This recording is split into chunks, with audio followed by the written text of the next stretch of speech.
말씀하시면에 오신 여러분을 환영합니다. 안녕하세요. 저는 김묘성입니다. 네, 여러분 반갑습니다. 생명사랑교회 한문덕입니다. 네, 반갑습니다. 차동민입니다. 반갑습니다. 와, 오늘도 역시 너무 덥네요. 너무 건강 괜찮으세요? 괜찮은데? 안 괜찮아 보이시는데요. 오늘 되게 넋이 나가 보이시는데요, 목사님? 아니요. 네. 아니에요. 요즘 더워서 힘들긴 하지만 괜찮아요. 아, 너무 더워요. 네. 너무 덥습니다. 덥죠. 진짜. 네. 진짜 계속 그 2월이네. 주의보라고 해야 되나요? 그 주의 문자가 계속 뜨더라고요. 더위 조심하라고. 작년 6월부터 올해 6월까지 매달 기록갱신했어요. 그 온도를요? 역대급으로 제일 더운 달이 있을 거 아니에요. 그 달을 작년 6월부터 올해 6월까지 매달 높아. 그렇구나. 이게 네. 기후 변화 뭐 그것 때문이겠죠? 왜 그거예요? 지구온난화, 기후 변화. 네. 아니 근데 왜 요즘에 그 난기류 때문에 비행기에서 여러 가지 뭐 사고가 발생한다라는 기사가 많잖아요. 그 제가 그 비행기 공포증이 있어서 여기저기 막 찾아봤거든요. 그랬더니 그 비행기를 조종하시는 기장님들, 조종사들이 기후 변화를 가장 많이 직면한다는 거예요. 이 난기류가 다 예측 가능하대요. 출발하기 전부터 6시간 비행이라면 어느 구간에서 난기류가 미리 발생하는 걸 다 알아서 이때는 조심해야겠구나. 이때 미리 승객들한테 고지를 해야지라고 얘기를 하는데 그렇게 미리 발견되지 않는 그 난기류가 요즘 많아지는데 그게 바로 기후 변화 때문이래요. 그래서 엄청 그 기후 변화를 느낀다고 하더라고요. 더위 얘기하다가 기후 변화까지 했네요. 네, 그 기후 변화라는 말은 이제 그 웨더 체인지잖아요. 약간 클라이밋 체인지라고 하니까는 별로 위기가 안 생기는데 그런 말보다 더 강력한 말들을 많이 쓰죠. 기후 붕괴라든지, 네. 예, 근데 기후 재앙이라든지 예, 그런 말들을 이제 씁니다. 그래서 사실은 이거 정말 걱정이에요. 전 세계인들이 동시에 생태적 회심이라고 하는데. 생태적 회심이요? 되게 어려운 말이다. 그러니까는 그렇죠. 그러니까는 이런 지금 기후가 네. 그럼 이제 우리가 환경이란 말을 쓰기도 하잖아요. 환경이란 말도 쓰고 생태란 말을 쓰는데 환경이라는 말은 인간을 중심에 두고 내 주변 환경을 내가 어떻게 이용할까 약간 이런 느낌이라면 생태라는 말은 이 삶의 모든 생명의 그물망 안에 나도 포함되어 있는 거예요. 예, 그래서 나도 내가 중심이 아니라 그런 여러 생명체 중에 하나로서 관점이 조금 예, 달라지는 거죠. 그래서 그렇게 하면서 여태까지는 우리가 내가 중심이고 이 지구의 모든 다른 생명체들을 어떻게 이용해 먹을까 약간 이런 식으로 살아왔다면 네. 이제는 나도 이 지구 전체 생명체 중에 하나니까 포함이 돼. 내가 할 일을 해야죠. 내가 너무 과도하게 하면 결국 나를 죽인다는 걸 알게 되는 거잖아요. 그래서 근데 사실 이 문제는 매우 심각해요. 혹시 성경에도 네. 뭐 이렇게 기후까지는 아니어도 환경 이런 얘기가 있을까요? 이제 로마서에 보면 있구만. 예, 특별히 바울 사도가 하신 말씀에 모든 피조물이 구원자를 기다리면서 신음한다라는 말이 있어요. 네. 예, 그게 이제 딱 맞는 말이죠. 예, 오늘날 모든 피조물이 우리 인간이라는 게 아까 말한 생명체 중에 하나에 불과한데 지금 이런 문제도 만든 존재이고 이 문제를 풀어가는 것도 우리여야 돼요. 어쩔 수 없이. 맞아요. 예, 그래서 이제 그런 다른 생명체들에게 우리가 구원자가 돼줘야 되는데 그러려면 전체가 다 회개하고 조금 더 어렵게 살 거를 각오 사실은 해야 되거든요. 근데 이제 그게 쉽지가 않은 거예요. 기반이 희생이어서 그런가? 예, 어려운 일단은 기반이. 우리가 개인적으로 할 수 있는 일 중에 가장 좋은 거는 사실은 채식이에요. 네, 왜냐면 고기를 먹으면 그 고기, 그러니까 뭐 소를 한 마리 키우기 위해서, 돼지를 한 마리 키우기 위해서 엄청난 양의 물과 곡식이 들어간단 말이죠. 과정이. 네, 그 과정이. 예, 그러니까 그것이 이제 이산화탄소를 유발하는데 되게 크고요. 그 다음에 이제 그거는 개인이고 국가나 기업이 할 때는 하여튼 이산화탄소를 배출할 수 있는 모든 걸 안 해야 되거든요. 예, 석탄 발전부터 해가지고, 예, 그러니까 일단 발전을 거의 포기해야 될 필요가 있어요. 쉽지가 않죠. 플라스틱을 치워야겠네. 그렇죠. 당장 이 플라스틱도 마찬가지이죠. 예, 그래서 종이로 요즘 많이 바뀌어요. 예, 이거는 이제 실제로 저는 되게 비관적으로 봐요. 비관적으로 보고 나는 이 문제를 2008년에 내가 되게 심각하게 그때부터 고민했는데 예, 그때부터 이제 심층 생태학이라고 해서 딥 에콜로지라는 학문이 있거든요. 그거 좀 공부하면서도 아무리 뒤져도 답이 없는 거야.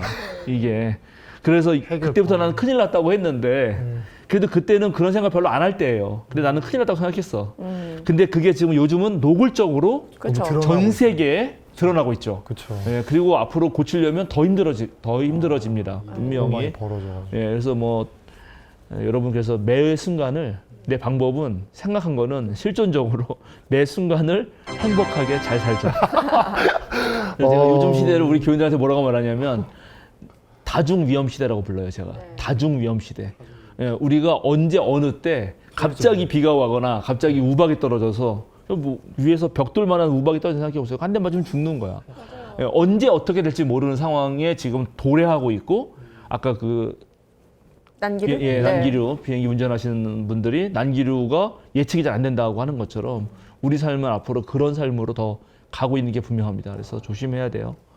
예. 네. 지난 방송을 보시고 또 댓글로 질문 하나가 있어서 네. 그거 좀 말씀 나누고. 지난주에 질문한 분이 또 그분이죠? 네네네, 같은 네. 분이시더라고요.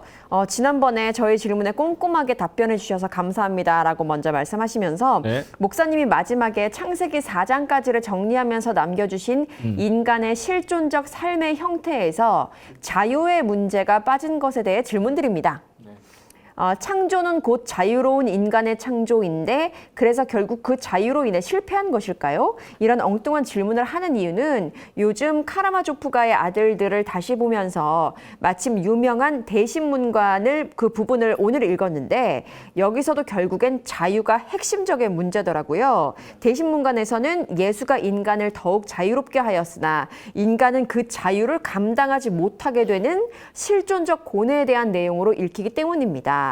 창세기도 결국은 창조에서 부여된 자유를 감당하지 못했기 때문에 자유 이꼴 원죄 혹은 저주받은 자유로 되고 마는 것일까요? 자유는 곧 하나님 앞에서의 인간의 한계에 대한 고백을 전제로 하는 것일까요? 라고 질문 주셨어요. 네. 매우 딥한 질문인 것 같습니다. 깊죠. 네네네. 질문이 깊어요. 그리고 제가 거기다도 이제 답변 달았어요. 오늘 얘기하겠다고. 생각을 정말. 예고편으로. 네, 오늘 얘기하겠다고. 근데 이제 일단은 이거 되게 어렵게 갈 수도 있고 쉽게 갈 수도 있는데 그냥 쉽게 가는 게 좋을 것 같아요. 어렵게 가면은 되게 어려워지기 때문에. 그거는 자유의 다른 이름은 사실은 불안이에요. 자유의 불안? 네. 이게 어려운 게 가는 거지. 자유의 다른 이름은 우리가 뭘 선택하잖아요. 선택한다는 거는 다 알고 선택하는 게 아니거든요. 선택하는 거에는 언제나 모험이 따라요. 그렇죠. 이거 여러분 모든 선택이 그래요. 근데 가장 뭐 그런 선택의 비유로서 가장 좋은 비유는 배우자 선택이에요. 말하자면 제가 엄청난 그러면- 불안감이 그렇지. 확 느껴지네요. 그렇죠. 그래서 네. 뭐 이제 남자들은 약간 단순하니까 좀 덜 그런데 여성들은 정말 결혼식장 들어가는 날까지 나의 이 자유로운 선택이 맞는가에 대한 불안을 느껴요. 그래서 그 결혼 전날까지 엄청난 불안감에 시달린다고 우울증 맞아요. 또 얘기도 있잖아요. 맞아요. 그거는 자유의 다른 이름은 사실 불안입니다. 근데 뭐 그런 얘기를 깊게 할 수도 있는데 지금 이 문제에서 왜 지금 이분의 핵심적인 거는 자유 자체가 저주 아닐까. 자유가 곧 원죄, 사실은, 뭐 이렇게 원죄까지 아닌가 이렇게까지 상세기가 말하는 거 아니냐. 저주받은 아주, 자유. 이렇게 저주받은 자유라고 네. 그렇게 이제 들릴 수밖에 없던 이유는 있습니다. 그건 왜 그러냐면 사실 창세기 저자가 그런 걸 말하려고 하는 건 아닌데 성서 전체를 놓고 봤을 때 인간에게 주어진 자유는 아까 말한 대로 불안의 다른 이름일 수 있어요. 그리고 자유를 과도하게 잘못 쓰면은 분명히 고통을 불러오는 게 사실이에요. 그래서 창세기 저자가 말하고 싶은 거는 경고하면서 교만한 주체로 자유를 사용하지 말고 겸손한 주체로 자유를 사용하라는 거예요. 그래서 무엇으로부터의 자유가 있거든요. free from. 이거는 내가 지금 억압당하는 것으로부터 무조건 해방하려는 자유가 있어요. 네. 근데 그런 것도 되게 중요합니다. 왜냐하면 나를 억압하는 주체가 있으면, 나를 억압하는 타자가 있으면 그거를 물리치고 그걸 뚫고 나오는 건 중요하죠. 그런데 그건 자칫하면은 뚫고 나온 다음에가 문제야. 그러니까 무엇으로부터의 자유는 네. 무엇을 위한 자유인가가 담보되지 않을 수 있거든. 그렇죠. 이게 보통 이제 청소년들이 집이 답답하거든. 부모님 꼴 보기 싫고 그래서 집을 나온다고. 나오는 것 자체만으로. 그러면 자유로워요. 네. 억압으로부터. 그러나 그다음부터 막막해. 그렇죠. 이제 모든 걸 내가 선택해야 되는데 그렇죠. 목적이 없는 삶이 되는 것 그럼 같아요, 이제 갑자기. 몸으로부터는 자유했지만 앞으로 내가 무엇이 될 자유에서 막막하기 때문에 더 힘들어요. 맞아요. 결국 집으로 기어 들어갈 수밖에 없어. 걸어서 못 들어간다. 예, 기어 들어가죠. 예, 그래서 이제 예, 경험이. 그런 것이죠. 예, 그래서 자유는 정말 타자와 관계 속에서 내가 겸손한 상태에서, 즉 이분이 맨 마지막에 말씀하신 거와 동일하게 자신의 유한성을 인식하면서 그 안에서 자유를 누려야 고통이 덜하다라는 얘기를 창세기는 한 건데, 왜 그런 얘기를 했느냐가 중요하죠. 이건 왜냐하면 이 지금 창세기, 특히 모세오경, 창세기, 출애굽기, 레위기, 민수기, 신명기 요 5개의 두루마리를 최종적으로 모아서 편집해가지고 지금 우리가 보는 식의 문서로 만든 사람들, 그 사람들은 바벨론 포로로 잡혀간 경험, 그리고 거기에서 막 지금 돌아왔거나 아니면 아직 돌아오기 전 그런 시점을 우리가 예상하고 있거든요. 그러니까 이 사람들이 너무나 커다란 고통을 겪은 다음에 이걸 쓰는 거예요. 예, 최종 편집을 하는 거예요. 그러니까 일제 식민지 시절을 겪고 왜 우리가 이런 걸 겪을 수밖에 없었나? 우리가 뭘 잘못했길래? 보통은 망하면 그냥 망했다고 하고 이제 우리 끝장났구나 생각하는데, 이 유대인들, 특히 이제 유대인 지식인들이죠. 서기관을 중심으로 하는 지식인들은 우리가 바벨론에 끌려가서 예루살렘 성전이 폭삭 망하고 하나님이 마치 패배한 것처럼 보이는 이런 현실은 사실은 우리 하나님이 저 바벨론 신 마르둑에게 진 게 아니라 우리가 뭔가 잘못했기 때문에, 우리가 뭔가 폭력적인 삶을 살고 우리 스스로 고통을 초래했기 때문에 우리가 벌받는 거라고 생각을 해요. 그러면서 우리가 그러면 다시 잘못을 회개하고 올바른 길로 가면 우리는 다시 괜찮아질 거다는 희망을 갖거든요. 그러면서 우리 삶을 보니까 왜 고통이 왔나? 그거는 자유를 너무 남용했다라는 생각을 하게 된 거고, 그 자유의 남용이 하나님을 기억하는 그 장치를 벗어나서 하나님 어핏하려고 한 그 문제였다라고 얘기를 한 거죠. 그러니까 이제 이분이 염려한 저주받은 자유처럼 자유가 느껴졌죠. 그러나 자유는 좋은 거죠. 그렇죠. 예, 우리가 모든 동물과 달리 인간에게 주어진 것이 정말 하나님처럼, 제가 하나님 형상을 이렇게 표현했는데, 창조하는 자유 아닙니까? 그렇죠? 그런데 우리가 뭔가 선택할 때는 보세요. 이제 내가 이 커피를 마셔야겠다라고 선택할 때 우리는 알 수 있는 최대한의 지식을 동원해서 내가 선택을 합니다. 그죠? 이거 누구 먹었는데 맛있다 그러더라. 이거는 또 뭐 얘가 제품 뭐 어디고 무슨 콜롬비아에서 한 거고, 뭐 원두는 뭐에다가 어떻게 네. 볶아가지고 뭐 이렇게 막 최대한 알아요. 네. 최대한 알고 가서 딱 선택을 해도 맨 마지막에 맛을 딱 보는 순간 아닐 수도 있잖아. 그렇죠. 그러니까는 선택의 맨 마지막에는, 내가 하는 행위의 맨 마지막에는 아는 것만 작동하는 게 아니라 모르는 부분이 반드시 같이 작동합니다. 네, 네. 그러니까 선택은 원래 자유는 선택의 자유인데 선택은 언제나 모름이 작동해. 이게 영원한 인간이 가지고 있는 한계예요.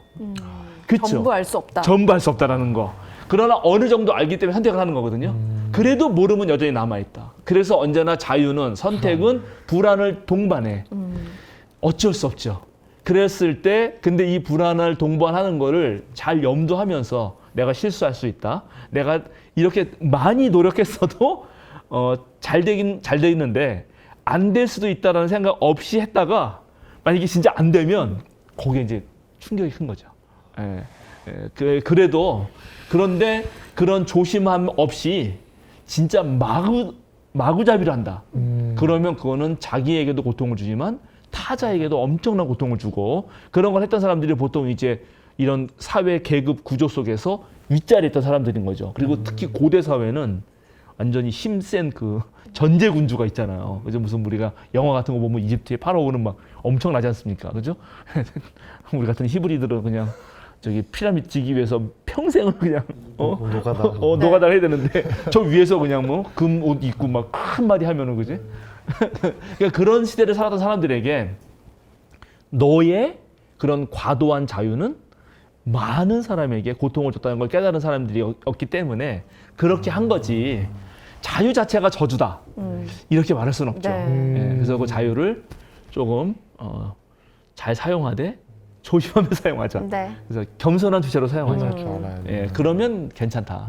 그런 얘기라고 할 수 있습니다. 약간 다이너마이트 같은 느낌이네요. 왜요? 애초에 뭔가 위협을 가하기 위해서 만든 게 아닌 것처럼. 좋은 건데 네네네네. 잘못 사용하면 그건 완전히 네. 그렇죠. 맞아요. 양날의 검 같은 거. 양날의 검이죠.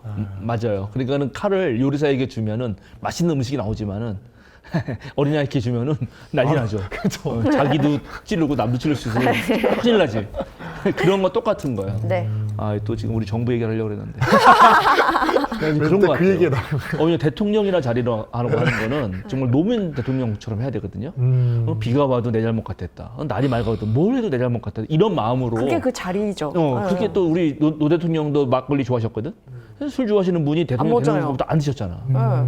그런 자리예요. 이거는 엄청나게 무겁고 정말 책임이 있고 그것 때문에 정말 머리 빠지고 이빨 빠지고 이래야 될 맞아. 자리인데 문재인 대통령이 빠졌었잖아요. 근데 그런 자리를 너무 우습게 여기는 인간이 갔을 때 그리고 그거를 놀랍게 민주주의의 이름으로 민주를 배신하는 사람을 뽑을 수 있는 이 한계 이런 고민도 필요한 거예요. 그리고 거기에 자유라는 이름을 되게 많이 들어가잖아요. 거기에. 놀랍게 자유를 저주받은 자유구만요. 저주받은 자유네. 저주받은 자유.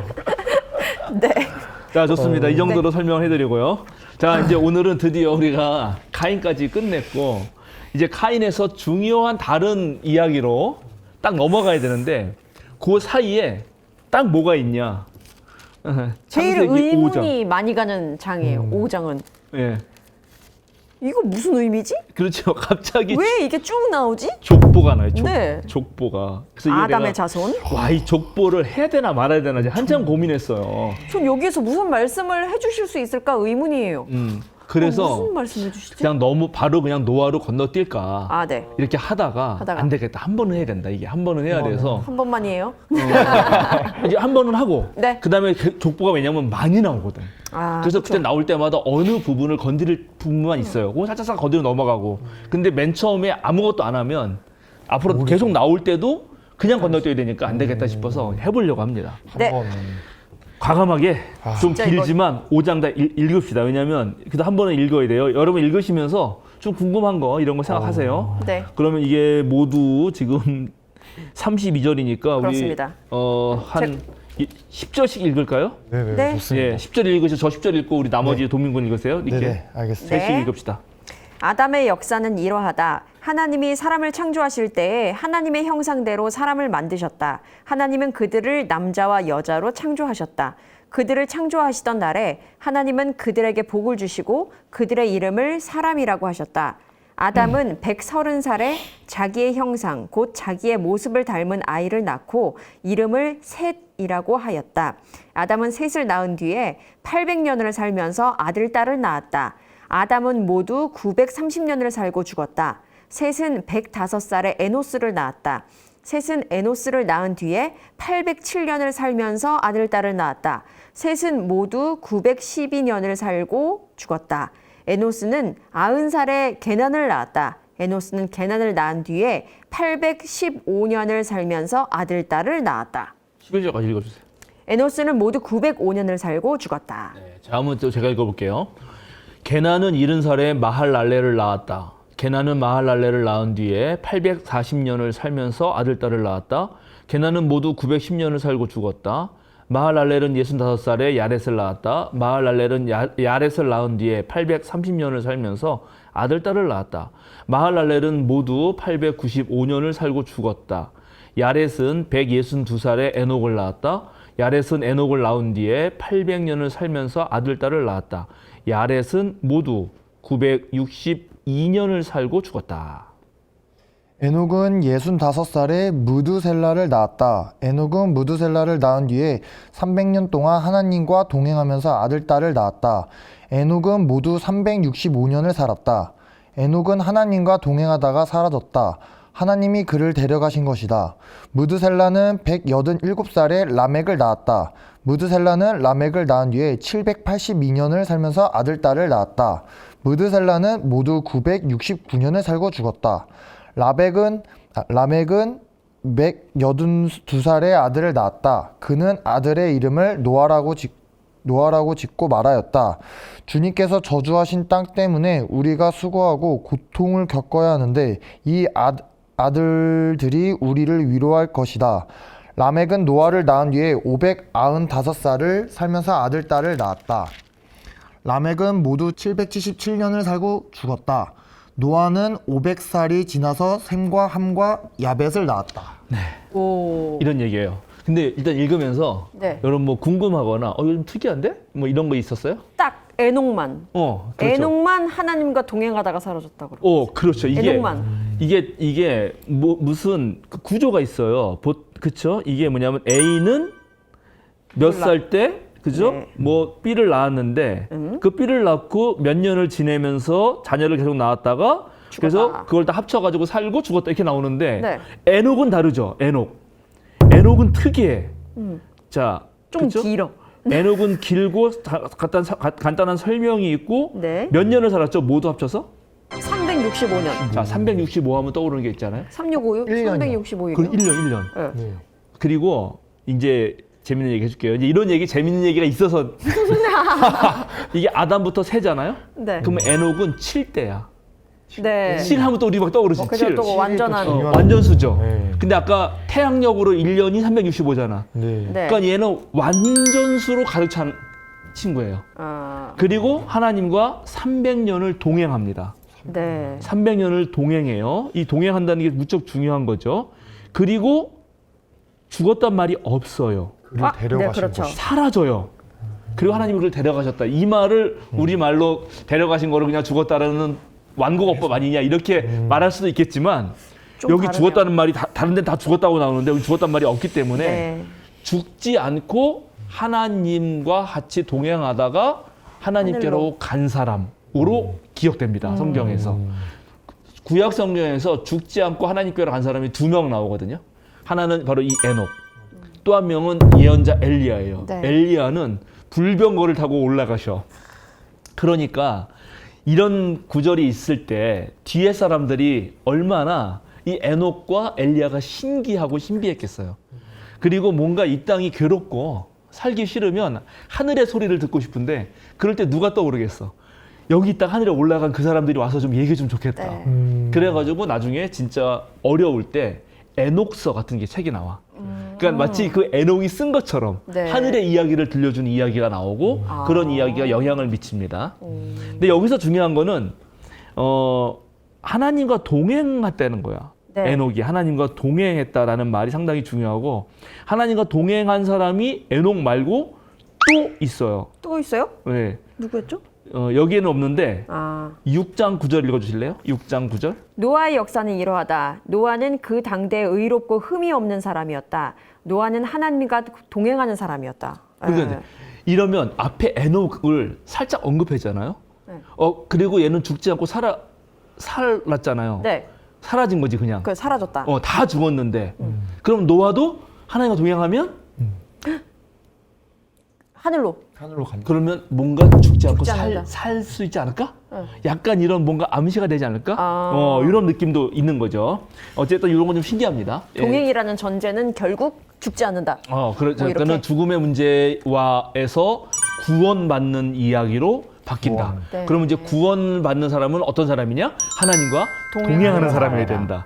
된다. 그들 하나님과 동행하는 사람은 어떤 상황에서도 살아남는다. 그래서 그러고 우리가 보니까 에녹처럼 이런 얘기를 많이 하는 에녹처럼 거죠. 네. 자 노아도 모든 생명체가 죽는 홍수에서 유일하게 살아남는 거죠.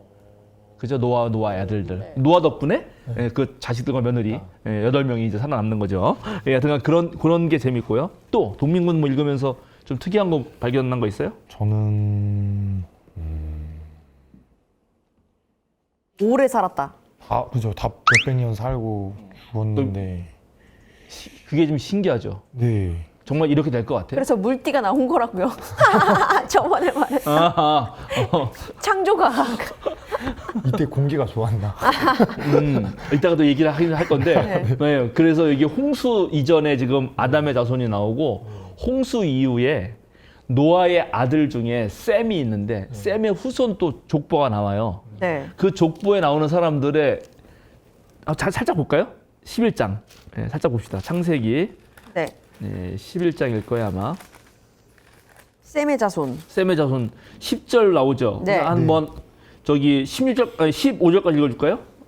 저기 묘성 장모님. 네, 셈의 족보는 이러하다. 셈은 홍수가 끝난 지 2년 뒤 100살이 되었을 때에 아르박삿을 낳았다. 셈은 아르박삿을 낳은 뒤에 500년을 더 살면서 아들, 딸을 낳았다. 아르박삿은 35살에 셀라를 낳았다. 아르박삿은 셀라를 낳은 뒤에 403년을 더 살면서 아들, 딸을 낳았다. 셀라는 30살에 에벨을 낳았다. 셀라는 에벨을 낳은 뒤에 403년을 더 살면서 아들, 딸을 낳았다. 에벨은 34살에 벨렉을 낳았다. 에벨은 벨렉을 낳은 뒤에 430년을 더 살면서 아들, 딸을 낳았다. 벨렉은 30살에 르우를 낳았다. 벨렉은 르우를 낳은 뒤 209년을 더 살면서 아들, 딸을 낳았다. 거기까지 있다. 네. 점점 줄어들죠. 네. 점점. 수명이 그죠. 100년씩 500에서 400에서 네. 200으로 갔다가 나중에 보면은 그죠. 여기 뭐 200년. 그죠. 200년에다가 나홀 같은 109년. 경우는 네, 119년이에요. 119년이에요. 100대로. 예, 그렇죠. 이렇게 떨어진다고요. 네. 그래서 이제 이거는 뭐지? 하나님 생명의 근원이신 하나님으로부터 점점점 세월이 흘러서 멀어질수록 네. 쓴다. 이렇게 해석하는 학자들이 많이 있어요. 일단은. 네. 그런데 물띠가 아니었어. 이제 창조과학 하시는 분들은 홍수가 위에 있는 물이 구름띠가 다 있었는데 내려오면서. 그게 다 내려오면서 이제 직사광선이 바로 와가지고 그렇죠. 죽었다 뭐 이런 햇빛의 어떤 그 네. 뭐 물질 뭐 이런 말도 안 되는 소리 하고 계시는데 그게 어쨌든 진짜인 줄 알았다 나는. 네. 예, 근데 여기 신기한 게 진짜 그렇죠. 여기 다 또 너무 오래 살죠. 네, 그게 저도 어릴 때 다 신기했어요. 그게. 제일 오래 산 사람이 무드셀라. 무드셀라. 맨날 무드셀라를 아, 그래서 해가지고. 무드셀라를 제가 기억하고 있구나. 그럼 맞아요. 그래서 맨날 저기 뭐야 성경 퀴즈 대회 나왔거든. 네. 무드셀라의 나이는 막 이렇게 해가지고 맞아. 969 그랬던 것 같아요. 969. 969 969라고 딱 해서 969. 막 한다고요. 근데 그 중요한 부분인가요? 무드셀라가 오래 살았다. 제일 오래 살았다. 뭐 아니요, 이게? 중요하지 않아요. 근데 성경 퀴즈 할 때 이제 내기 좋으니까. 퀴즈를 위한 근데 장치. 핵심은 뭐냐면 네. 제일 오래 살았던 무드셀라도 1000년을 넘기지 않는다. 그리고 이제 우리가 이 성경만 읽어가지고 제일 오래 산 사람 무드셀라로 맨날 그렇게 해서 그 옛날에 그거 아나? 누구지? 오래 살고 싶어가지고 이름을 짓는데 세상에 제일 오래 사는 것만 이름 붙여가지고 쭉 아이한테 이름 붙이는 거 있었잖아요. 어릴 네. 때 그 코미디가 있는데 동민군은 전혀 모르지. 네네. 수잘 기억이 안 나는 것 같은데 기억나나? 묘선영 군은 알만도 할 것 같기도 하고 아닐 것 같기도 하고 김수환무. 아 그거 알죠. 어. 거북이와 두루미. 그렇지. 그다음에 모르겠어요. 치치카포 사리사리센터. 아 맞다. 그다음에 무드셀라. 그 들어가요. 그다음에 두루미. 거기 무드셀라가 등장한다고 앞에만- 성경에 있는. 너무 모른다는 그 표정. 이런 게 있어. 그래서 모를 수 있죠. 아이 이름을 졌는데 얘가 일찍 죽는다는 소식이 있어가지고 얘한테 온갖 오래 산 사람 오래 이름을 산 붙여서 사람 다 이름을 다 붙여서. 붙여서 이름을 지은 네. 거야. 그래서 얘를 부르려면은 한번 동민군 부르면 되는데 이렇게 안 하고 김수환 뭐 거북이야 두루미. 맞아요, 뭐 맞아요. 치치카포 네. 사리사리센터 무드셀라 두루미 이렇게 쭉 하는 게 있어. 거기에 무드셀라가 들어가는군요. 거기 무드셀라가 들어가. 성경 인물도 들어간다. 이야. 그런데 그거는 이 사람들이 수메르 왕의 연대기, 수메르 왕의 그거를 못 읽어서 그래요. 수메르 왕은 거기 네. 족보가 나오는데 비슷하게 최고 만년, 최저 만년, 최저 만년요? 최저 1800년 살고요. 와. 최고 700년, 72000년. 뭐야 그게 말이? 7배 차이나. 72000년을 살아요. 네. 그런데 성경은 이 수메르 왕의 그런 족보 같은 거, 그런 왕의 이제 연대기 이걸 보고 영향을 받았을 거라고 생각하는데 네. 단 한 명도 1000년은 넘지 못했다. 1000년을 넘지 않는다. 1000년 넘지 못했다. 1000년을 넘지 않는다. 이게 왜 그러냐에 대해서 유대인 랍비들이 하는 해석이 있어요. 뭐래요? 유대인 랍비들이. 자, 그거를 보겠습니다. 이런 게 재밌어서 하고 넘어가고 싶었어. 시편 90편 4절. 찾아서 읽어주세요. 시편 90편 4절 동민군. 주님 앞에서는 천년도 지나간 어제와 같고 밤의 한순간과도 같습니다. 여기 주님 앞에서는 천년도 지나간 어제와 같다. 예, 이제 이 말을 가지고 나중에 신약으로 오면은 그래서 주님은 천년이 하루 같고 그렇게 말하는 게 있거든요. 네. 그래서 유대인 랍비들이 자 아담하고 하와한테 너 먹지 말라고 하면서 하신 말씀이 먹는 그날에 너는 죽는다. 이렇게 말하셨거든요. 그 원어를 그대로 직역하면 너가 선악과를 먹는 그날에 죽는다. 근데 그 날이면 그게 하루거든. 하루인데 근데 그게 날이란 뜻이 날이라고 하는 히브리어가 욤인데 네네. 하나님의 욤과 인간의 욤은 다르다. 이렇게 아랍들이 하면서 인간의 욤은 하루지만 하나님의 욤은 천년이 하루다. 자, 주님 여기 방금 지나간 어제와 같고 네, 천년도 지나간 어제와 같고라고 말하잖아요. 그래서 모든 인간들이 천년을 넘을 수 없는 거예요. 그날에 죽어야 되니까. 그래서 여기 다 아무리 많이 살았던 무드셀라도 969로 죽었다라고 유대인 rab비들이 설명해 줍니다. 그럴싸해요. 떡밥을 해서. 그런데 수메르는 거기는 왕들이고 왕들은 곧 신들이고 네. 자신들이 신의 형상이라 그랬고 기억나시죠? 네. 이거 내가 하나님 형상 할 때 얘기했어요. 그래서 뭐 신의 형상 세워놓고 제가 사진도 보여주고 피조물 같은 거. 그러니까 쟤네들은 만년을 사는 거야. 최소. 그런데 너희는 인간일 뿐이다. 이런 얘기를 해주기 위해서 그렇다라는 얘기도 있는 거죠. 이런 게 너무 재미있죠, 사실은. 그런데 이제 이런 얘기는 재미있고 좋은데 오늘 할 얘기는 좀 더 어려운 얘기예요. 우리가 창세기를 전체로 또는 모세 오경을 하나의 책으로 보면 이게 구조를 봐야 돼요. 구조 전체. 창세기를 이제 뭐 모세오경까지 안 넘어가더라도 창세기만 놓고 봤을 때 창세기는 큰 틀에서는 그냥 두 가지 이야기다. 흔히들 창세기 1장부터 11장까지는 원역사 이야기라고 불러요. 원역사. 네. 그리고 12장부터 그 나머지는 족장사. 믿음의 선조들의 이야기. 그래서 아브라함과 이삭과 야곱. 그리고 이제 그의 아들 요셉에 이르기까지인데, 그리고 그 앞에는 세계가 창조되고 인간들의 이야기 이렇게 그냥 나누거든요. 네. 그렇게 볼 수도 있는데 그렇게 안 보고 다른 식으로 볼 수도 있거든요. 그게 뭐냐면 창세기를 가만 봤더니 이 족보가 나오는 거예요. 네. 족보. 지금 여기는 아담의 족보가 나왔잖아요. 근데 이런 족보, 특별히 자 다시 한번 5장 1절을 우리 무성장군 읽어주실래요? 아담의 역사는 이러하다. 하나님이 사람을 창조하실 때에 하나님의 형상대로 사람을 만드셨다. 여기 아담의 역사는 이러하다. 네. 이런 식으로 요게 아주 공식적이야. 포뮬라. 그래서 여기서 우리가 역사라고 했는데 이 말이 이제 번역하기 어려워요. 그건 이제 히브리어가 톨레도시거든요. 톨레도시라고 하는 히브리어인데 그 말을 번역하기가 어려워. 이게 뭐라고 번역할지 모르겠어요. 여기 역사라고 번역했는데 족보라고 해도 되고 계보라고 해도 되고 또는 무슨 내력이라고 해도 되고 그다음에 이거를 더 어원을 찾아 올라가면은 낳고 낳는다 이런 네네네. 뜻이거든. 그러니까 아담이부터 쭉 낳은 애들은 이러다. 이렇게 말해도 되는 거예요. 근데 그런 말이 정확한 공식 문구가 있어. 그래서 톨레도 퓨뮬라라 그래요. 요렇게 시작하는 게 10개가 딱 있거든. 10개가 있어. 10개. 그래서 그 10개의 이야기들의 모음집이 창세기라고 해도 과언이 아니에요. 그렇게 말을 해도 되는 거예요. 그러면 이거 뭐가 있지 않을까? 그러면 이 족보만 연구해 보면 뭔가가 다른 게 보이지 않을까? 하면서 이제 학자들이 보는 거죠. 자, 그래서 그걸 이제 찾아보면서 오늘 얘기를 좀 해보려고 합니다. 자, 우리 지금 5장 1절 봤죠? 네. 그 이제 앞으로 가서 앞으로 창세기 2장 4절. 하늘과 땅을 창조하실 때의 일은 이러하였다. 여기 창조하실 때의 일은 이렇게 번역됐지만 하늘과 땅이 창조될 때 내력은 이러하다. 하늘과 땅을 창조할 때 역사는 이러하다 하면서 이 족보를 하늘과 땅의 족보부터 얘기를 해요. 근데 여기 또 있죠. 그 다음에 이제 6장 9절. 네. 6장 노아 9절 얘기. 읽어주세요.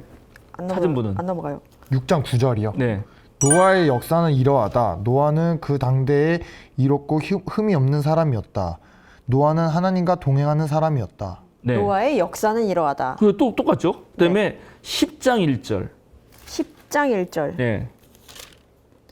다음은 노아의 아들들의 족보이다. 네, 거기 이거예요. 이것도 이게 번역은 이렇게 했지만 똑같은 거예요. 이것은 그러니까 뭐 사실은 노아. 원래 앞에 걸로 하면 노아의 아들들의 역사는 이러하다. 이러하다. 이렇게 번역해도 틀리지 않은 거란 말이죠.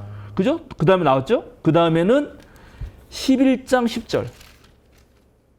셈의 족보. 어, 셈의 읽어주세요. 족보는 이러하다.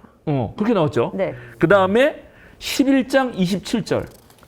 이 데라의 족보는 이러하다. 25장 12절. 사라의 여종인 이집트 사람 요? 하갈과 아브람 사이에서 태어난 아들 이스마엘의 족보는 이러하다. 그죠? 그게 나오죠? 네. 그 다음에 25장 19절.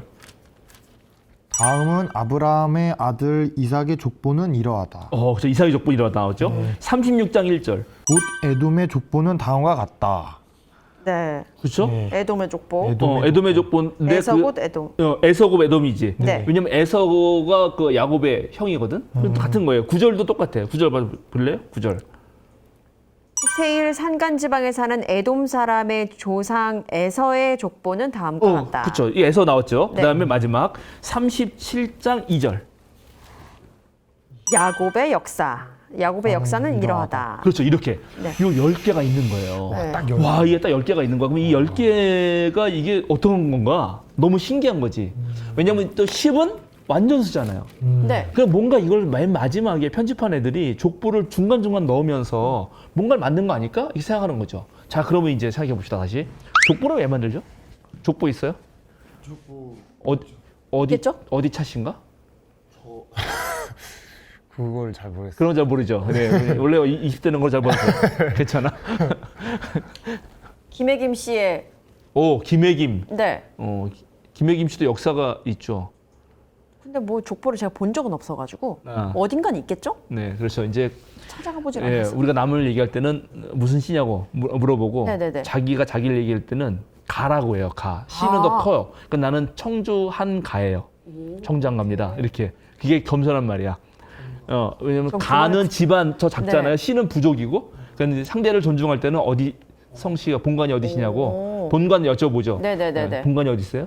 그러면 청주 한가입니다. 이렇게. 저 그렇게 처음 알았어요. 네, 이런 게 있어요. 그 씨, 가 이게 아예 다르게 얘기한다는 걸. 예, 현대는 전혀 쓸모없는 지식이에요. 그러나 한 100년 전만 가도 보학이라는 게 있어요. 보학, 동양 전통은 족보를 아는 거예요. 남의 족보를. 그래서 옛날 어른들은 이제 가문끼리 만나서 결혼하는 거 아니에요. 네. 배우자 데리고 왔잖아. 그러면 만약에 이제 묘성 장군이 뭐 사위를 누가 데리고 왔다. 그럼 이제 뭐 묘성 제 아버님이 뭐 만약 하나 어디 한가인가? 청주 한가입니다. 맞아. 청주 한가는 청주밖에 없긴 하지. 맞아. 그렇게. 무슨 파야? 그러면 네, 저 양절공파 33대 손입니다. 그래 그럼 양절공파면 이렇게 해가지고 들었는데 기억이 안 나네. 막 이렇게 해가지고 이제 이게 나오는 거야. 이 사람의 모든 가문의 역사가 촥 어른들은 머릿속에서 깨어지는 거죠. 네. 오늘날은 그런 건 아니더라 하더라도 자 족보는 왜 만드는 걸까요? 그 사람의 그게 어디서 흐르는지를 알려고.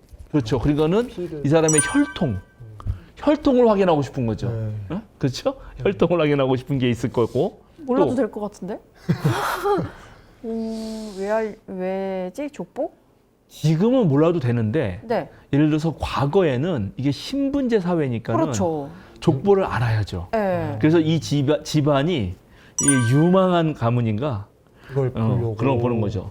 예, 사실은 그 예전에 어딘가요? 내가 좀 일까? 우리 그 신앙님 사건, 신앙님 씨. 그 뭐가 있었잖아요. 네네네네. 신앙님 씨가 내려는 그 책 때문에 그거 관련해 가지고 뭐가 사건이 있었는데 그 사람이 내려고 하는 게 우리나라 재벌가의 가계도였단 말이에요. 그 책이. 재벌가의 가게도. 재벌가들은 과연 누구와 결혼하고 어떻게 인척 관계가 연결되어 있나 이런 것들이 있을 수 있잖아요. 그건 족보가 예전에 그런 그게 거를- 다 연결되는 거겠죠. 그런 거 보려고 이제 알려고 물어보는 아는 거죠. 그렇죠.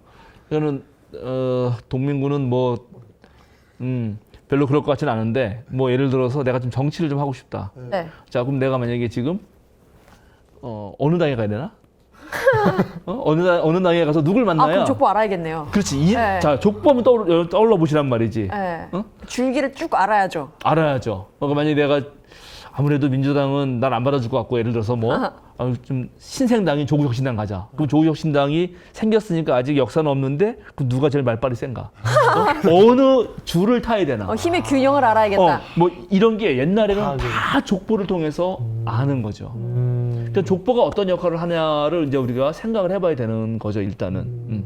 그러니까 이런 족보가 나왔을 때 이 족보를 통해서 뭔가 발견할 수가 있지 않을까? 이제 누가 누구의 아들이고 이게 어떻게 연결되고 이렇게 되는 거죠. 그래서 족보를 관심 있게 보는 거예요. 조선시대 과거 급제자. 조선시대의 그 과거 제도가 조선시대 때 생길 때부터 조선시대 마지막 과거 시험까지 해서 제 1등한 급제자가 있을 거 아니에요. 우리로 말하면 이제 서울대 수석 뭐 이런 거지. 그렇죠. 그런 사람들만 모아가지고 이 사람들의 족보를 연구하는 연구가 있거든요. 오. 네, 그 이제 미국 교수하고 한국 교수 둘이 같이 팀 프로젝트를 했는데 그걸 연구해 보면은 그 과거 급제자들의 이 조상을 올라가잖아요. 그러면 그게 신라 시대 이전까지 가요. 근데 신라 시대 때 다 귀족인데 그 귀족 라인이 단 한 번도 바뀌지 않았어. 이런 게 무시무시한 거야. 그럼 우리 사회에서 언제 이런 신분제가 깨지고 그죠? 양반이나 쌍놈이나 상관없이 이렇게 평등해지게 됐나? 언제일 것 같아요? 언제죠? 이렇게 우리가 지금 만나서 족보 안 물어보고 너랑 나랑 아무 상관없이 언제지? 이거 뭐 멸치 가문인지 뼈대 있는 가문인지 뼈대 없는 가문인지 그거 우리가 안 물어볼 수 있었던 게 뭘까? 전쟁입니다. 뒤엎어버리는. 한국 전쟁이에요. 네. 한국 전쟁 때 없어졌어요 다. 일제 시대까지만 해도 벌써 흥선대원군이 다 팔아가지고 원래 쌍놈이었는데 쌍것이었는데 네네네. 족보 산 거 다 알아요. 그래가지고 정말 뼈대 있는 가문은 그걸 알기 때문에 할아버지들이 애들한테 시켜 반말 쓰라고. 어른한테 가서 하계체 알아요? 내가 어린데 네.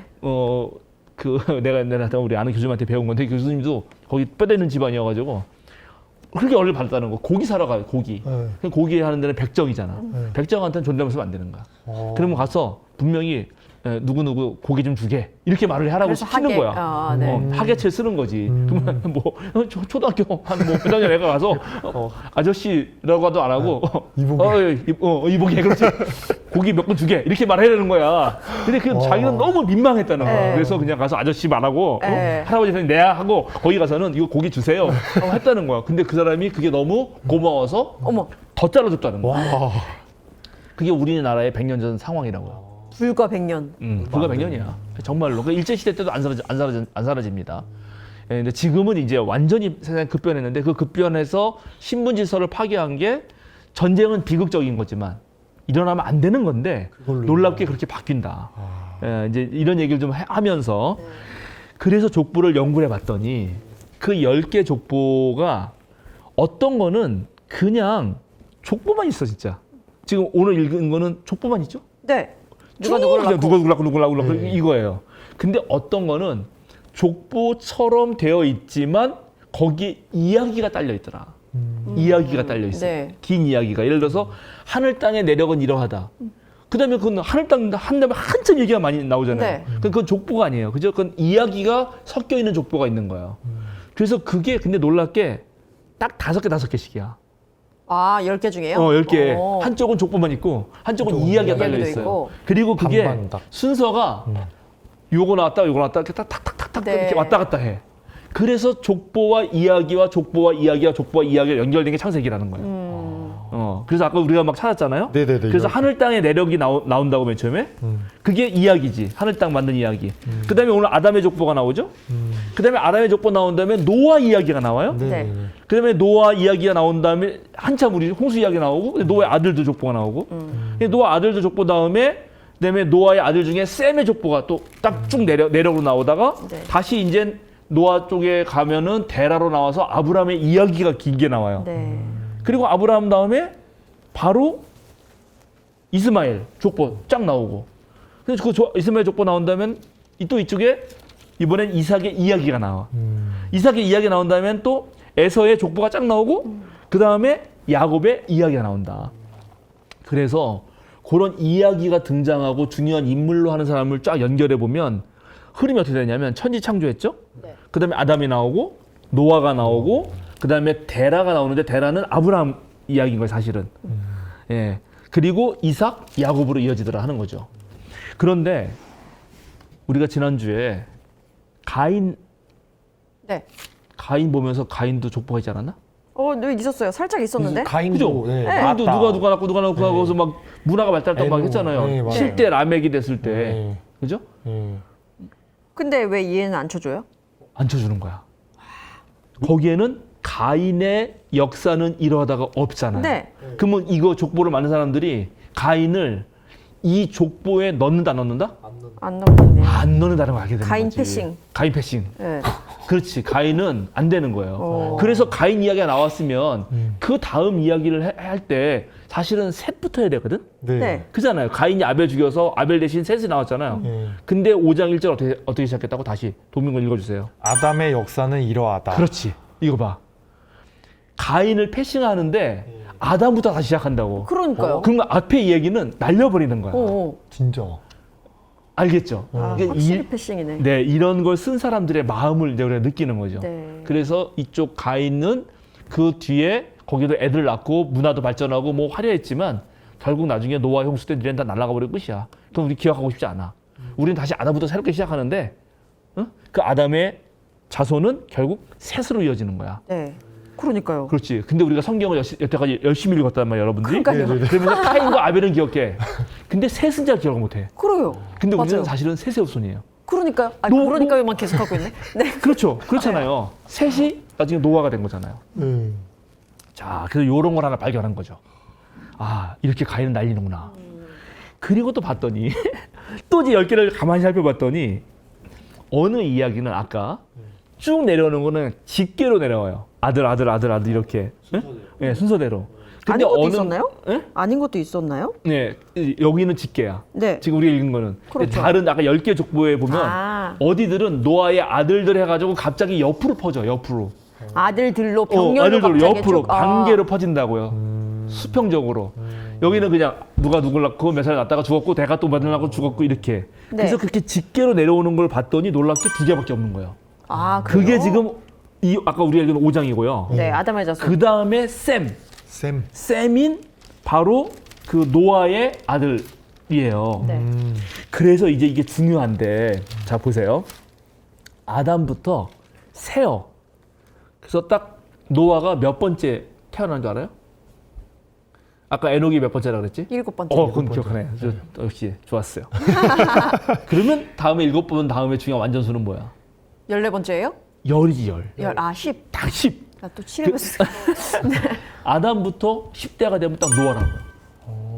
다시 노아부터 10대가 되면 누굴까? 셈? 셈은 노아의 아들인데 아, 뭐야. 그게? 누굴까요?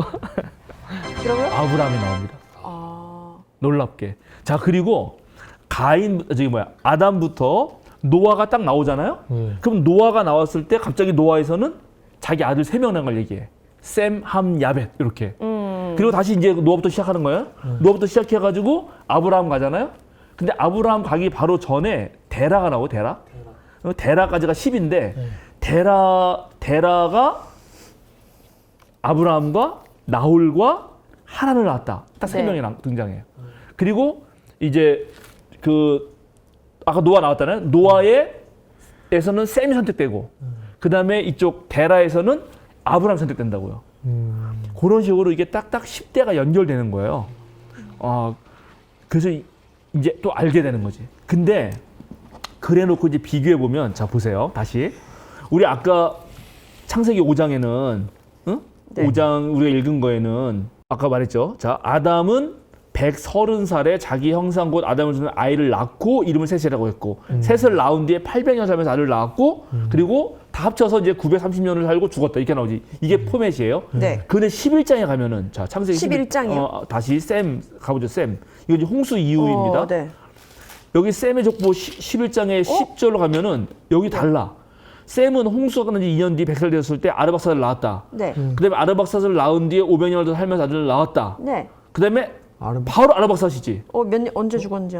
죽었다가 없습니다. 없네요. 죽었다가 없어. 다 나왔다로 끝나네요? 나갔다로 끝나요. 자, 이제 이게 재밌는 건데 이해가 돼야 되는데. 그럼 어떡하지? 네, 그러니까는 그리고 놀라운 거는 그렇게 해가지고 이제 이거를 쭉 세어볼 수 있잖아요. 우리가 쭉 다 세어볼 수 있거든. 그러니까 아담이 130살에 셋을 낳고 930년 살았죠. 그다음에 그럼 130살에 얘가 0살이야. 그럼 얘가 또 몇 년 살잖아요. 네. 이걸 다 더해봐. 이걸 다 계산해가지고 더해보면은 네. 노아가 태어났을 때 누가 살아 있었을까? 누가 죽었을까? 이런 걸 예. 알아볼 수가 계산이 있어. 되겠죠. 계산이 예, 되겠죠. 예. 예, 계산이 될 거 아니에요? 예. 근데 놀랍게 놀랍게. 아담이 죽고 나서 이 족보에서 첫 번째 태어난 사람은 노아입니다. 노아예요. 나서. 죽고 나서. 그러니까 아담이 죽고 나서 네. 처음 태어난 사람의 노아. 족보에서는 노아라고. 오. 그러니까 이게 무슨 말이냐면 하나님 새로 시작되네, 진짜. 그렇지. 그러니까 하나님의 말을 어겨가지고 너 죽는다 네. 하고 해서 여기다 죽는다 딱 나왔잖아요. 네. 그러다 죽어서 다. 네. 그리고 이제 그 다음에 새로 태어난 건 노아인데 네. 노아는 하나님과 동행하는 사람이었고 에녹처럼. 네. 그 에녹만 안 죽어. 그러니까 에녹이 그런 예를 이렇게 다 죽는데 죽어도 하나님과 동행하는 사람은 산다라는 희망을 살짝 암시적으로 보여주고 이제 아담 세대는 다 끝났어. 새로운 시작. 그리고 새로운 시작을 해서 이제 결국 홍수 심판이 일어나는데 그때 다 죽어. 네. 왜냐하면 죽어야 되니까. 왜냐면 악이 만연하니까 다 죽는데 그게 이제 라멕 지나면 라멕 기억나죠? 가인의 그 7대 손 완전수가 어떻게 폭력이 증가됐는지. 근데 그런 식으로 다음 주에 할 건데 이렇게 노아가 날 때 인간들이 어땠는지가 딱 드러나거든. 그 앞에. 네. 그래서 하나님이 다 그냥 싸그리 쓸어야겠다. 이 땅이 오염됐으니까 깨끗하게 정리해야겠다. 이렇게 생각하신단 말이죠. 그때도 노아는 살아난다고요. 근데 그게 아까 말한 대로 아담이 죽고 나서 첫 번째 하는 게 노아란 말이죠. 와.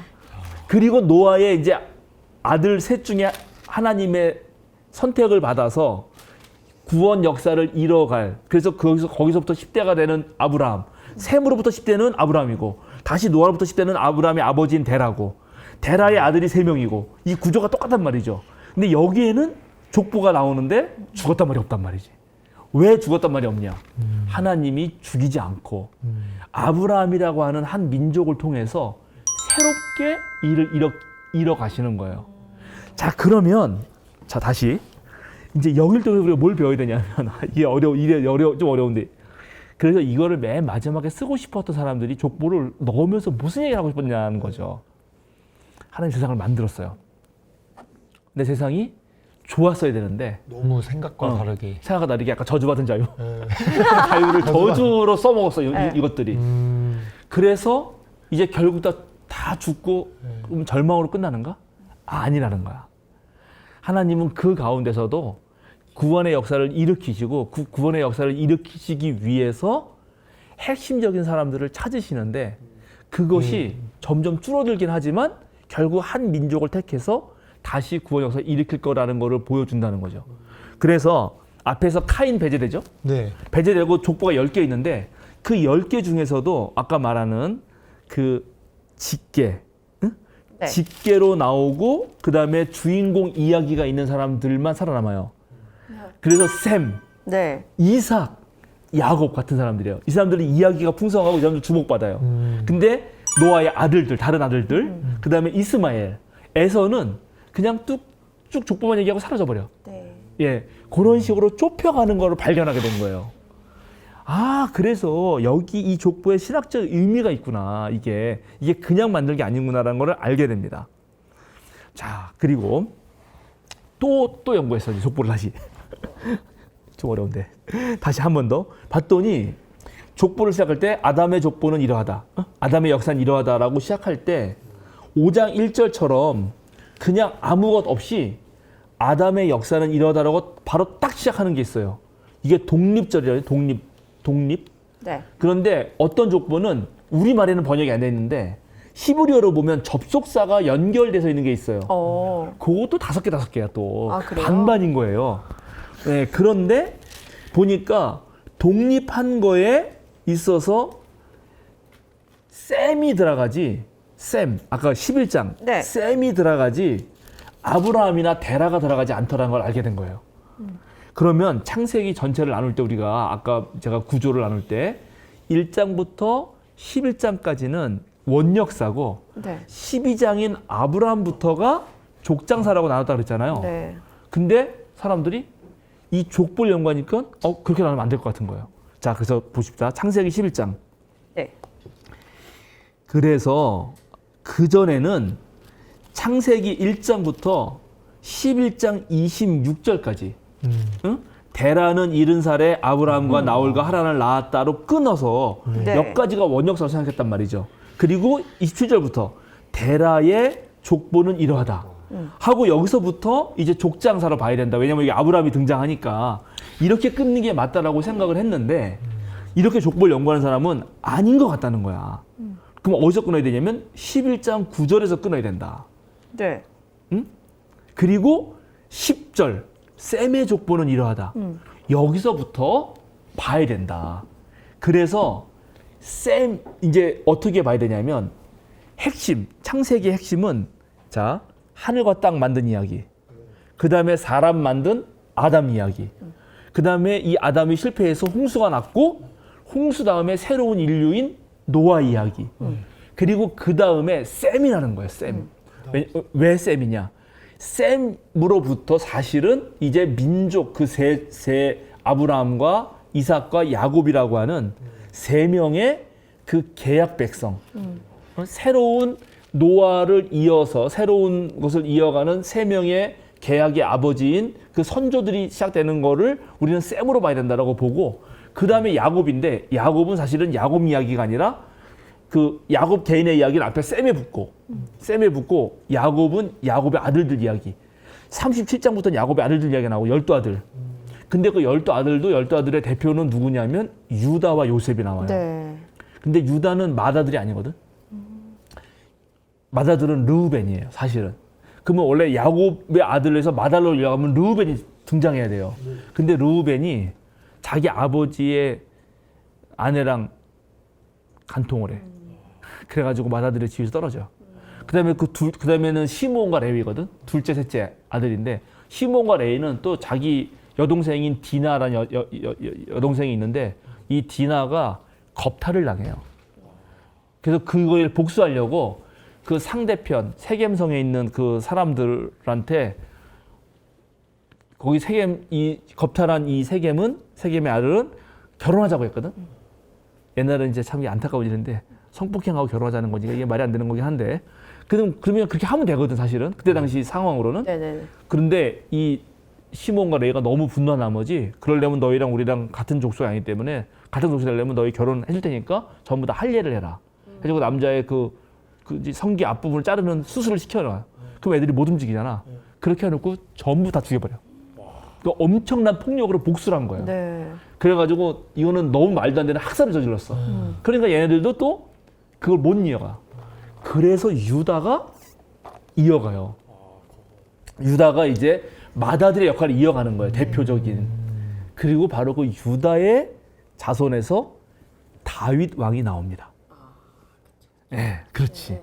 네? 그래서 이 남유다는 다윗 왕이 가장 핵심적인 인물이고 그 다음에 북이스라엘 쪽은 바로 요셉의 아들인 에브라임 지파가 핵심을 잡거든.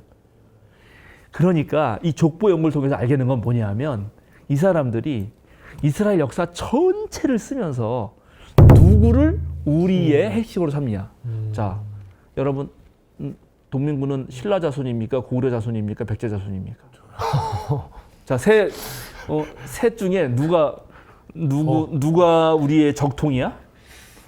적통이요? 이거 어려워. 왜냐면 지금 요번에도 모르지. 총선한 거, 그거 딱 저기 텔레비전 나왔잖아요. 그 색깔로 빨간색, 파란색, 그지? 근데 이제 북한은 없으니까 북한까지 하면은 지금 삼국시대야. 그잖아. 이쪽은 다 그러네요. 백제는 파란색이야. 진짜. 신라는 빨간색이거든. 그렇죠. 근데 북한은 이제 고구려지. 네. 지금도 삼국시대라니까.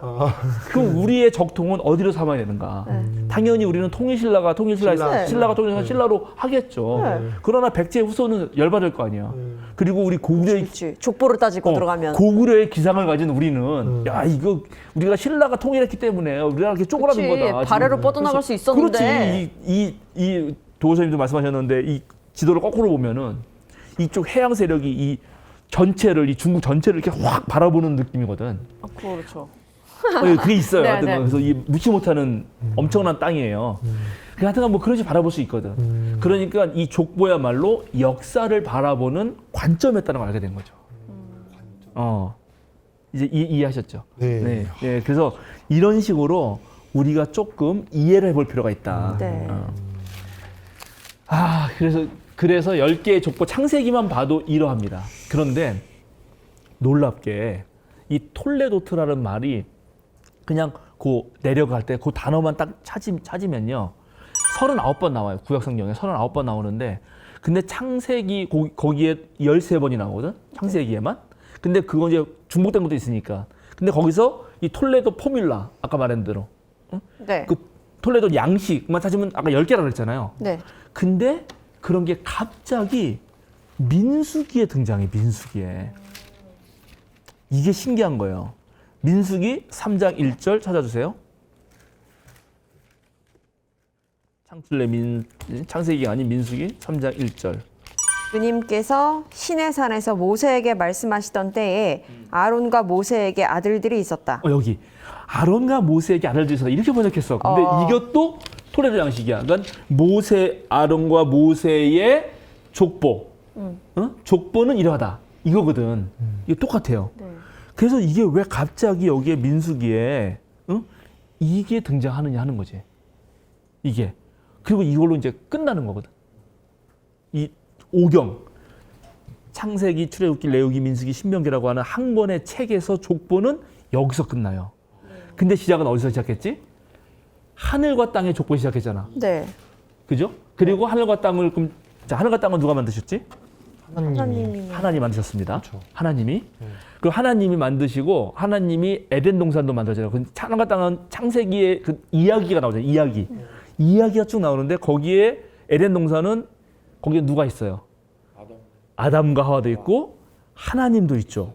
그리고 하나님 만드신 창조 세계도 있죠. 그리고 하나님이 에덴 동산에 아담과 하와를 두신 이유는 뭐죠? 기억나요? 지키는 거지. 네. 자, 하나님이 계신 곳은 거룩한 곳입니까? 거룩하지 않은 곳입니까? 거룩한 곳. 거룩한 곳이죠. 하나님이 계신 곳인데 거기 사람을 두었고 그리고 그 거룩한 곳에서 이 사람이 하는 일은 하나님이 만든 창조 세계를 지키는 일이에요. 그러면 사실은 아담과 하와도 어떤 면에서는 하나님의 거룩한 곳을 지키는 제사장이에요. 네. 이해하겠어요? 그러니까 하나님의 거룩한 것을 지키는 제사장으로서 아담과 하와를 삼은 거야. 하나님의 창조 세계를 돌보는 제사장으로서 인간을 둔 거라고요. 네. 근데 그 인간이 성공해서 실패했어. 실패했습니다. 실패했죠. 실패해서 계속 이어가서 이렇게 나가는데 저렇게 안 돼가지고 나중에 한 민족을 택했고 그 민족에 또 쭉쭉쭉 가서 나중에 최종적으로는 누굴 택한다?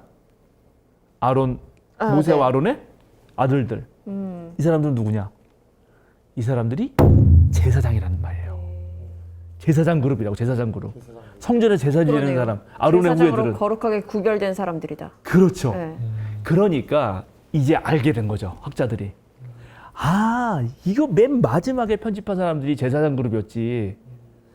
그러니까 이 제사장들이 바벨론에 끌려가서 하나님의 마지막 이것을 지켜야 되는 거는 우리들이고 우리들은 제사장 그룹으로 남아서 끝까지 지켜내야 되고 하나님의 거룩한 성소를 해내야 된다라는 말을 쓰고 싶었던 것이다. 그래서 전체 모세 5경의 전체 그림, 전체 아주 큰 그림은 결국 이 세상은 하나님 만드신 거룩한 곳이고 여기를 지키는 걸로 우리 인간은 부름받았고 지금 이렇게 흩어져서 인간들이 실패했을지 몰라도 우리는 제사장 나라로서 해야 되고 우리가 제사장 그룹이니까 우리가 마지막 보루다. 이런 말을 하고 싶었던 것이다. 근데 이렇게 얘기를 하면은 이건 되게 재밌어요. 그러면 이렇게 생각할 수 있어요. 우리가 이거를 좀 확대하면은 만약에 우리는 개신교니까 루터식으로 말하자면 루터가 만인 제사장 얘기를 했잖아요. 만인 제사장. 네. 누구나 제사장이라는 네. 거거든. 누구나 사제야. 그러니까 동명군도 목사고 위선 장관님도 장군님이자 목사님. 네. 이 세상은 하나님 나라고. 사실 하나님 나라는 하나님이 계신 곳이니까 하나님의 거룩한 성전이고. 그래서 하나님의 성전을 지키기 위해서 우리는 부름받은 사람들이고 우리 모두는 제사장이다. 그래서 이 족보의 역사를 보니까 족보에서 기억하고 싶었던 건 뭐냐면 하나님께 선택받은 백성들이 어떻게 이어지는가. 그리고 이게 어떻게 안 끊기고 계속 이어지는가. 이런 거를 그려내고 싶었다는 거죠. 그런 거를 족보 연구를 하다 보면은 알게 된다. 그게 아주 중요한 신학적 의미이고요. 그 다음에 이제 족보를 읽다 보면은 결국은 뭐냐? 족보는 뭐죠? 결국 아담으로부터 다 나온 거예요. 네. 그러면 아담으로부터 다 다른 민족이라도 결국은 뭐다? 결국은 하나의 민족이다. 그럼 싸우지 말아라. 그러면 한 민족이면 하나님도 결국은 누구죠? 한 분이다. 네. 그 얘기를 하고 싶은 거예요. 너희들 주변에 많은 신을 섬기고 있고 또 많은 민족들이 있지만 그들이 어떻게 하나님으로부터 멀어져 갔으며 왜 다른 신을 섬기게 됐는지. 근데 그거 아니야. 그거 아니거든. 원래 우리는 한 민족이었어. 그리고 원래 우리는 한 민족에서 하나님만 섬겨야 됐어. 그 얘기도 하고 싶었다. 네. 나중에 또 족보가 나올 때 네. 살짝 더 언급하겠습니다. 아유, 오늘 어려운 얘기인데 요 정도 얘기하고 일단은 신기하다. 다 뭔가 의미가 이렇게 있는 게 누가 누구를 낳고 몇 살까지 살았고 음. 이게 쭉 있어서 여기서 무슨 말씀하실지 솔직히 몰랐었는데 네. 이 성경 전체적으로 어떻게 구성이 돼 있고 의미하는 바가 뭔지 좀 이젠 뭐 큰 줄기로 알게 된 시간 같아요. 네, 그러니까는 이제 우리가 사실은 무성 장군님도 그렇고 다 젊으셔가지고 내가 이 윗세대랑 얘기하면 얘기가 좀 통할 텐데 왜냐하면은 우리는 요즘엔 족보가 별로 관심도 없고 필요도 없잖아요. 그러나 만약에 가문이 중요시되는 사회라고 생각해 보면은 내가 우리 가문 만약에 한시의 족보를 할 때 내가 족보를 재편집한다 할 때 누구 이름을 크게 쓰고 싶은가? 누굴 기억하고 싶은가? 네. 그리고 쓰다가 이 사람은 잠깐 멈추고 좀 얘기를 길게 하고 싶은데? 그럴 수 있죠. 그렇지. 그러니까 예를 들어 네. 김해 김씨라고 해도 김해 김씨도 쭉 있을 거 아니에요. 네. 그럼 김해 김씨를 망친 김해 김씨가 있을 거고 그렇죠. 누군가 살린 사람이 살린 사람 있을 있고. 거 아니야. 그 이 사람 얘기는 좀 길게 쓰고 싶잖아. 네. 그럴 때 누굴 기억하겠는가? 어떤 기억을 하겠으며 어떤 말을 쓰겠는가? 네. 이건 역사의 관점이라는 거지. 그러니까 족보가 바로 그런 역할을 하고 있다. 그래가지고 그리고 너무 긴 시간인데 그걸 다 쓸 수는 없으니까 그쵸. 후딱 써가지고 이제 딱 정리하다가 가다가 에녹은 길게 가야 돼. 에녹은 그냥 넘어갈 수 없지. 그쵸. 에녹은 하나님과 동행한 사람이고 살아나는데 되게 영광이다. 다 죽었는데 여기는 살아남잖아. 이건 하나의 모범이야. 이렇게 하는 거죠. 이런 것까지 생각해 보면 그러네요. 족보를 그냥 넘길 수는 없다. 중요한 부분이긴 하네요. 그러네요. 진짜. 예, 그래서 나중에 이게 이제 신약에 가면은 너무 재밌어지는 거예요. 왜냐하면 신약에도 예수님의 족보가 있잖아요. 마태에도 있고 누가에도 있거든. 그리고 마태복음에는 거기에 들어가서는 안 되는 여성들도 막 들어가 있거든. 그런 것이 그 앞에 족보를 어떻게 깨면서 이들이 뭘 기억하고 싶은가를 또 보여준다고요. 엄청난 신학적 의미가 있어요. 예, 그거는 뭐 지금 할 필요는 없고 수요사경에 제가 다뤘는데 예, 마태복음 족보의 비밀 해가지고 그거 아마 찾아보시면 되는 거고. 자, 동민군. 예. 일단 이렇게 족보를 통해서 오늘 시간을 가졌는데 뭔가 하나의 그 틀을 좀 잡은 것 같아요. 그래서 앞으로의 그런 좀 어떻게 이야기의 구성이 될 것 같고 이제 그런 게 조금 너무 기대가 됩니다. 저는. 네. 여러분 이제 뭐 우리 이제 어쩔 수 없이 이 시대 때문에 가문 족보 썼지만 여러분도 꼭 족보 아니더라도 여러분의 영향을 미친 사람들 목록을 한번 써보시는 거죠. 그럴 때 같아요. 뭐죠? 그건 이제 반개로 쓰겠죠. 반개. 직계는 안 될 테니까. 물론 직계는 이제 수평구조. 이런 뭐 학문 학파 같은 경우는 그런 게 있어. 학파. 누구부터 배워가지고 이 사람한테 난 사숙해가지고 이 사람 이렇게 했고 이 사람은 이렇게 비판하면서 일로 가고 청년 좌파 뭐 해겔 해겔 우파 막 이런 거 있거든. 쓰다가 데스노트 쓰는 거 아니야? 그럴 수도 있죠. 네. 이제 그런 느낌으로 성경의 족보들 읽다 보면 이 사람 이름은 여기서는 들어갔는데 여기서는 왜 빼는 거지? 이 사람은 여기서 왜 부각했는데 여기서는 왜 부각 안 하는 거지? 얘는 패싱. 얘는 왜 가인 패싱했잖아. 네. 아까. 가인 패싱하고 이제 이스마엘 계열, 에서 계열 패싱하거든요. 배제시킨단 말이야, 자꾸만. 그럼 얘네들 배제시키고 얘네들 통해서 기억하고 싶은 건 뭐지? 이런 걸 이제 알아보는 거다. 이러면 성경이 한결 더 깊어진다. 네. 아휴, 어려운 거 하느라. 네, 그래도 생각보다 좀 쉽게 좋았어요, 풀어주셔가지고 그래도. 그래서. 네, 좋습니다. 오늘 네. 이렇게 마칠까요? 네. 기도하겠습니다. 주님 감사합니다. 오늘은 족보 이야기를 통해서 과연 구약 성서의 이 저자들, 특별히 모세오경을 쓰고 창세기를 쓴 사람들이 누구를 기억하고 싶었으며 어떻게 하나님의 구원 역사를 기억하고 싶었는지 또 다시 되새기고 싶었는지를 알아보게 됩니다. 많은 인물들이 있지만 과연 그들이 하나님의 역사를 이어가는 사람들이 되는 것인지 아니면 오히려 하나님의 역사를 망치는 것이 되는 것인지 겉으로는 화려하지만 결국은 폭력이 난무했던 그런 가인의 후손을 족보의 내력에서 빼어버리는 이 사람들의 선택과 관점을 우리가 생각해 봅니다. 오늘날 우리 사회가 정말 발전하고 좋아지는 것 같지만 한편으로 폭력이 늘어나고 모든 생명이 유린된다면 그것이 또한 무슨 소용일지도 생각해 보게 됩니다. 족보를 보면서 다시 한번 우리의 삶을 되돌아보게 하시고 또 우리는 어떻게 후손들에게 기억될지도 생각해 보게 됩니다. 오늘도 주님께 다시 한번 우리의 삶을 성찰하고 맡기며 예수 그리스도의 이름으로 기도드립니다. 아멘.